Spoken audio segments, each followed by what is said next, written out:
Welcome to சுடுதண்ணி. இன்னைக்கு நம்ம வீடியோவில் எல்லாரும் அடிக்கடி ஆன்லைனில் தேடுற ஒரு ரெசிபியை தான் கொண்டு வந்திருக்கேன். தக்காளி தொக்கு எப்படி பண்ணுறதுன்னு பார்க்கலாம். இதை பூண்டு வெங்காயம் எதுவுமே இல்லாமல் வெறும் தக்காளி வச்சு ரொம்ப டேஸ்ட்டாக நம்ம பண்ண போகிறோம்.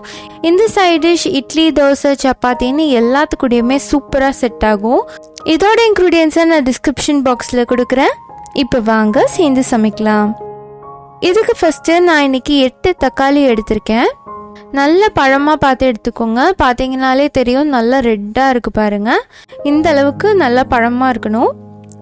இப்போ இதை நம்ம ரேண்டமாக கட் பண்ணிக்கலாம். இப்போ இதை கட் பண்ணி ரெடியாக வச்சுட்டேன். இதை ஒரு மிக்சியில் மாற்றி அரைச்சி எடுத்துக்கலாம். மொத்தமாக ஒரே டைமில் அரைக்க முடியாது, நான் கொஞ்சம் கொஞ்சமாக போட்டு அரைச்சிக்கிறேன்.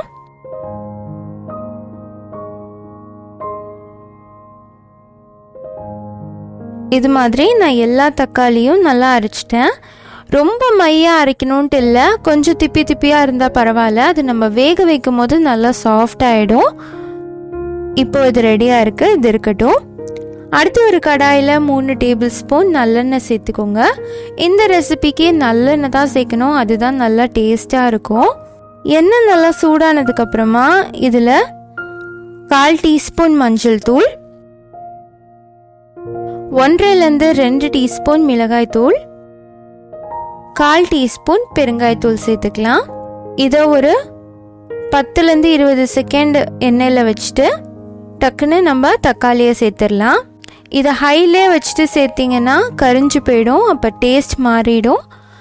லோ ஃப்ளேம்லேயே வச்சுட்டு மசாலாலாம் சேருங்க. நான் இன்றைக்கி மிளகாய் சேர்க்கலை, அதுக்கு பதிலாக மிளகாய் தூள் தான் சேர்த்துருக்கேன்.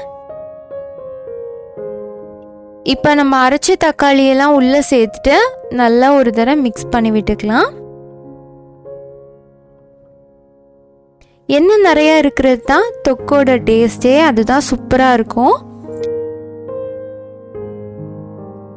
இப்போ இனிஷியலாக பார்த்தீங்கன்னா நான் சொன்ன மாதிரி கொஞ்சம் திப்பி திப்பியாக இருக்குது பாருங்கள். இது நல்லா வேகும் போது நல்லா சாஃப்ட் ஆகிடும், இதுவுமே தொக்கு மாதிரி ஆகிடும். அதனால இதை பற்றி நம்ம கவலைப்பட வேண்டாம். இதுக்கு தேவையான கல்லுப்பு 1 டீஸ்பூன் சேர்த்துக்கிறேன். நீங்கள் சாதா உப்பு கூட சேர்க்கலாம், நான் இன்றைக்கி கல்லுப்பு சேர்த்துருக்கேன். உப்பு கூட நீங்கள் டேஸ்ட் பண்ணி பார்த்துட்டு லாஸ்ட்டில் வேணும்னா சேர்த்துக்கலாம். இனிஷியலாக நிறையா சேர்த்துறாதீங்க. இப்போது நம்ம சேர்க்க வேண்டியது எல்லாமே சேர்த்துட்டோம். இதை மூடி வச்சு சிம்லேயே நம்ம வேக வைக்க போகிறோம். அப்பப்போ ஓப்பன் பண்ணி கிளறி விட்டால் போதும்.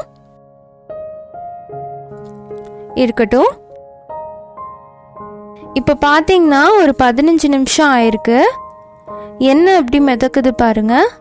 இதை நல்லா மிக்ஸ் பண்ணி விட்டுக்கோங்க.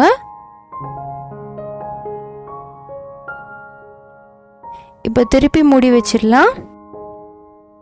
இப்போ பார்த்தீங்கன்னா ஒரு 30 நிமிஷம் ஆயிருக்கு. நல்லா மிக்ஸ் பண்ணி விட்டுக்கிறேன். தொக்கு இந்த மாதிரி நல்லா ரெடி ஆகணும். அந்த தக்காளியோட பச்சை வாசனைலாம் போயிருக்கணும். இதை 2 நிமிஷம் அடுப்புலேயே வச்சிங்கன்னா உங்களுக்கு எண்ணெயை கண்கூடாக பார்க்க முடியும். அப்படி இருந்தால் தான் இது நல்லா வெந்திருக்குன்னு அர்த்தம்.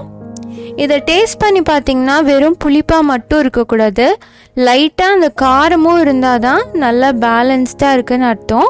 சப்போஸ் உங்களுக்கு புளிப்பு ஃப்ளேவர் மட்டும்தான் தெரியுது அப்படின்னா நீங்கள் கொஞ்சம் மிளகாத்தூள் சேர்த்துக்கலாம்.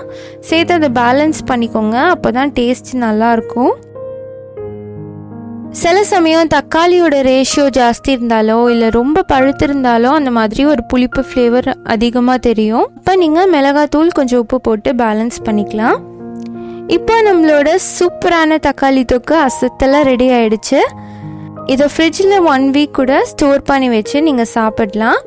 அவசரத்துக்கு கை கொடுக்குற ஒரு அசத்தலான ரெசிபி இது. டேஸ்ட்டும் அட்டகாசமாக இருக்கும். கண்டிப்பாக அதை ட்ரை பண்ணி பார்த்துட்டு எப்படி இருந்துச்சுன்னு சொல்லி கமெண்ட் பண்ணுங்கள். இந்த வீடியோ உங்களுக்கு பிடிச்சிருந்தால் லைக் பண்ணுங்கள். சுடு தண்ணி சேனலை சப்ஸ்கிரைப் பண்ணுங்கள். தேங்க்யூ.